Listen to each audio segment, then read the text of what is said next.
You know, seeing the halftime show yesterday,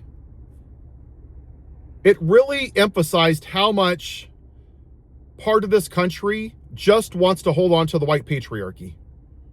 4 million people tuned in to watch a racist, nobody has been Kid Rock who supports a rapist president who molests children. Why? Because he's white and he speaks their preferred language of English. And he has flags and bald eagles and he says, freedom. And they buy into the lie of American greatness. I saw white women that buy into the white male patriarchy at the Super Bowl on their phones, being Karens, looking for attention. Ooh, I'm going to show them that I'm not woke. I'm not going to listen to Bad Bunny. I'm going to listen to a racist white man sing.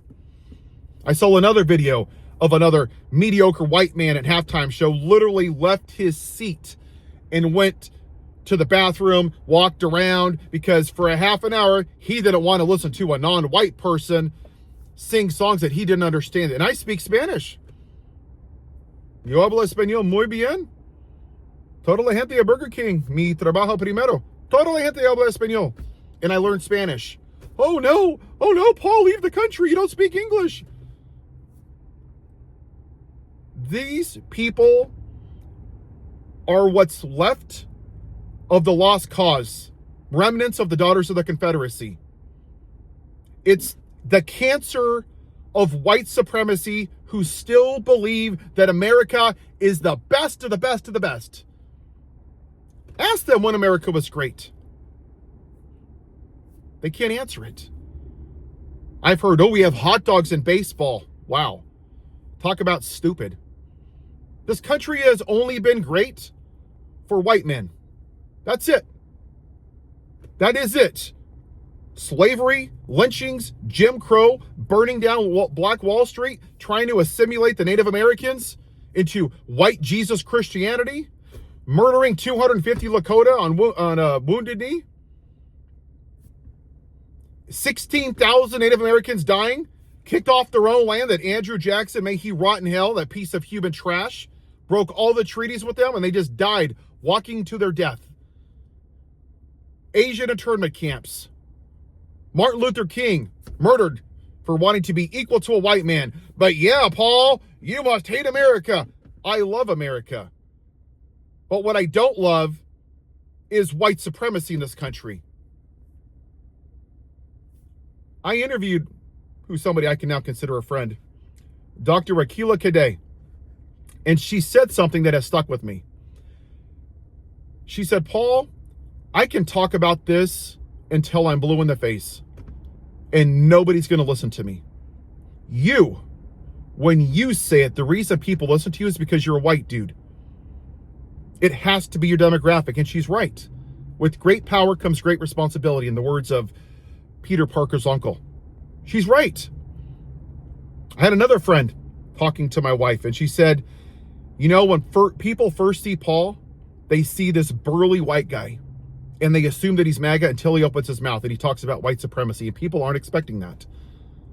That's why it has to be people like me that do this. It is my responsibility, whether I created this country or not, whether I created this mess, my privilege benefited me. I don't get pulled over for being black.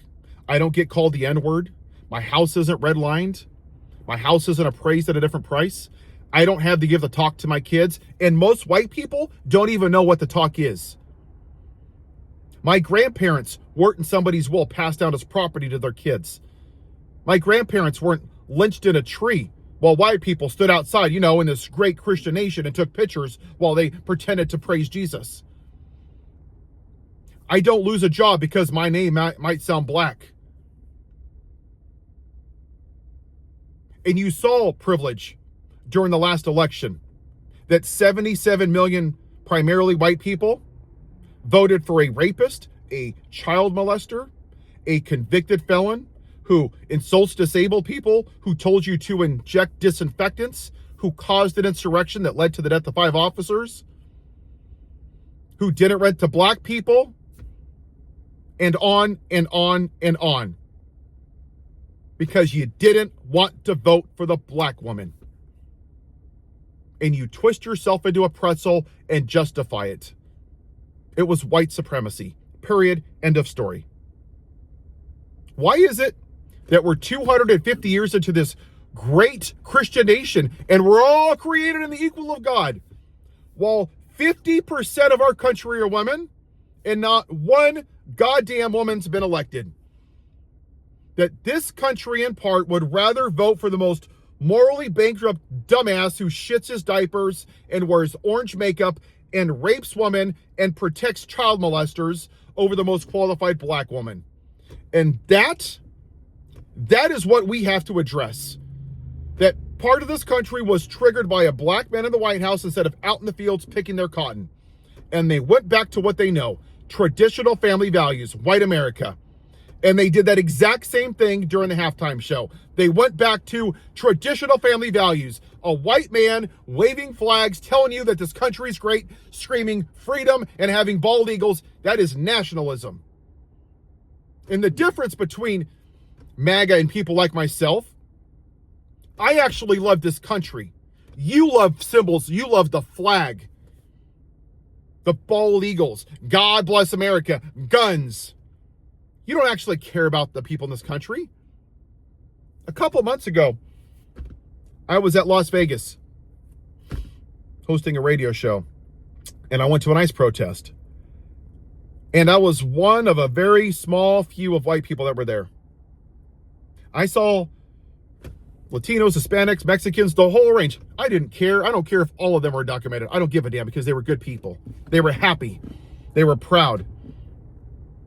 And near the end of the parade route, there was somebody that was going down the street, standing through their sunroof, waving a flag that is half American and half Mexican. In my brain, you know what? These mediocre white men with micro penises, that's going to trigger them.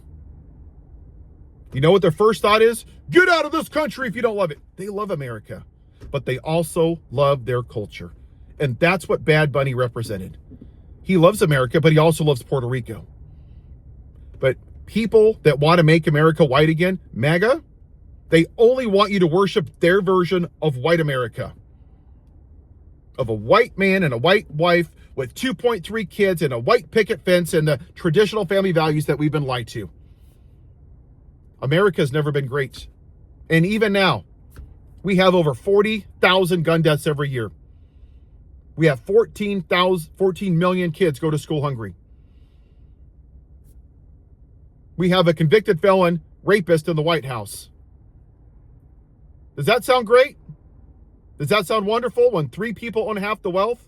When 2/3 of this country live paycheck to paycheck? We lead the world in 3 categories: incarcerations, military spending, and gun violence. Wow, what's great about that? Not cost of living, not affordability, not happiness. All the bad stuff. But you don't want to admit it because you don't care about those things. You only care that it's white.